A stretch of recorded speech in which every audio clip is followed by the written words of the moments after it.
Дараагийн мэдээ 2 настай хүүхдүүдийг зоддог байсан нийл болсон 349-р цэцэрлэгийн туслах багш ажлаасаа чөлөөлөгдөжээ. За мөн цэцэрлэгийн эрхлэгчийг ажлаас нь чөлөөлөх шийдвэр гарсан байна. Дээр хэрэгээс хойш хүүхдүүдэд сэтгэл зүйн үйлчилгээ үзүүлж цаашид сэтгэл зүйч ажиллуулахаар төлөвлөсөн байна.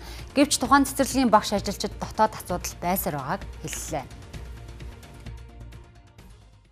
Хаул дүүргийн 25 дугаар хорооны Нисэх Гарден хотгонд байрлах 349-р цэцэрлэгийн бага бүлгийн туслах багш хүүхдийг зодож байгаа бичлэг өнгөрсөн 2 дугаар сарын 16-нд ил болсноор бид өмнө нь сурвалжилсан.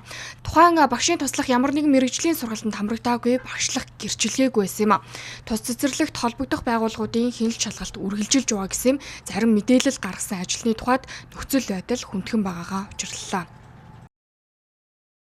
Үйл ажиллагаа хэвээ явагдаж байгаа. За туслах багш, шин туслах багштай болсон. За нийслэлийн өгсөн чиглэлгийн дагуу тэгээд эрхлэгч арга зүйч маань манай ингээ эцэг эхчийн төлөөлөлтөй туслах багшаа сонгон шалгаруулалтаар авсан байгаа. Одоо хамтран ажиллаж байна. Надад бол ажилчдын хоорондын сэтгэл санаа, сэтгэл тусам бол хэвэн биш байна гэж бодож байгаа багш нь дүгнж байгаа. Бүх ажилчид ер нь одоо тэгээ манайх ангидаан бол одоо эцэг эхийн сэтгэл санааг явах талархлын мод гэдэг ийм сэтгэлийн өгцүүд нь бичүүлж авах үйл ажиллагаа явагдаж байгаа.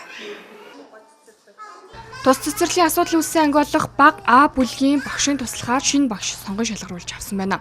За мөн эцэг эхчүүдтэй уулзалт зохион байгуулж ажилласан гэдгийг бүлгийн багш нь хэлж байлаа. Хүүхд хамгааллын төлөө ярьж ингэснийхэн төлөө бид нэр өөрсдөө бараг хэрэг хийсэн юм шиг, өөрсдөө ял хүрсэн юм шиг л ер нь бол ажлын байран дээр ч тэр одоо эцэг эхчүүд дээр анх ярилцлага өгч ирсэн эцэг эхчүүд хүртэл бараг л стенээр битөө ирэх чинь энэ байгууллагт бараг үнэхээр бараг байж суух газаргүй л болгож байна. Өнөөдрийн байдлаар бол ажлаасаа хүртэл гарна гэсэн бодолтой ажил бол хийлгэхэд үнэхээр хэцүү. Намайг одоо бүхэл бүтэн сайт худалдаа давцсан. Бистэ амар юм адрыг худлаа яриад ингээл ажилчдынхан групп дээр тэгж бичээд байгаа хүмүүст үнэхээр үнэндээ нүүр тултал үнэхээр хэцүү байд юм бэ. Цэцэрлэгт үүссэн асуудлаар Хаул дүүргийн цагдаагийн 2 дугаар хилцэж шалгалтын ажиллагаа үргэлжилж байгаа гэлээ. За гэвч үйл ажиллагаа явуулаад нэгжилж болоогүй тус цэцэрлэгийн багш ажилчдын харилцаа хандлага байгууллагын ур амьсгалд асуудалтай хэвээр байна. За иймээс холбогдох байгууллагаас тус цэцэрлэгт нэн даруй шинэ эрхлэгчийг томилж байгууллагын дотоод соёлыг сайжруулах шаардлага харагдаж байна.